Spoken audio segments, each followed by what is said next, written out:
Nagsimula siya ng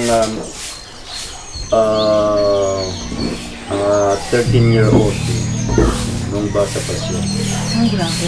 Tapos nagpatattoo kay, nung dalaga na siya, nagpatattoo kay Pag-ay, yung kauna-unahang tattoo artist dito sa tribo namin.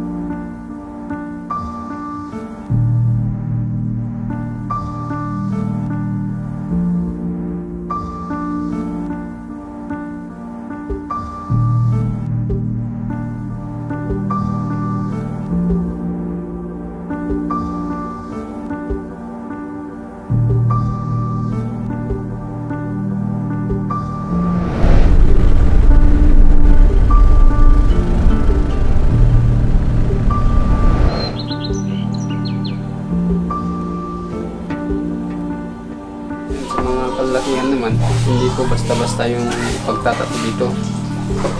Pagka tinatuan ka, may ibig sabihin, may meaning. Ay. Sa kultura dito, siyempre gusto noon yung tribal war. Pagka kunwari dito sa Budbud, tapos may kalaban na ibang tribo.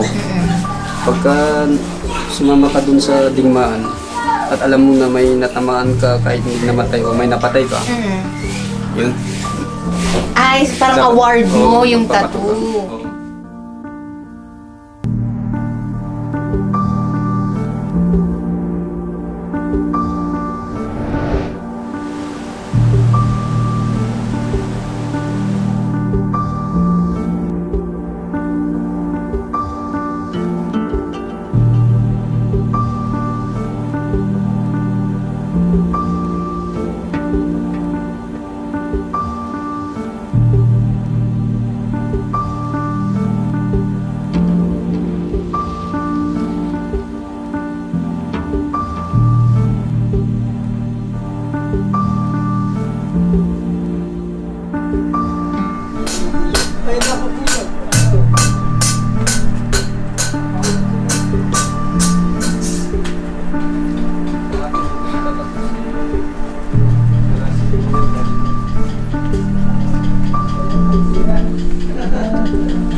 Saan ka ba lumubog ako sa palubog?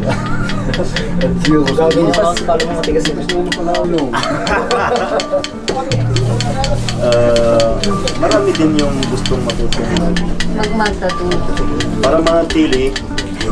Sa bagay, oo nga po. Para it goes. Kagaya din noon, nung una, ay marami din yung mga kaibigan ni Kwang-un na nagtatato. Pero sa kagalingan ng gumagawa, siya po talaga ang naiwan sa mga kaibigan niya.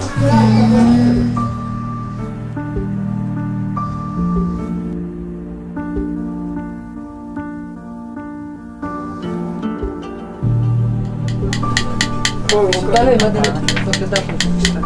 Maliit lang ang design yung dalawa.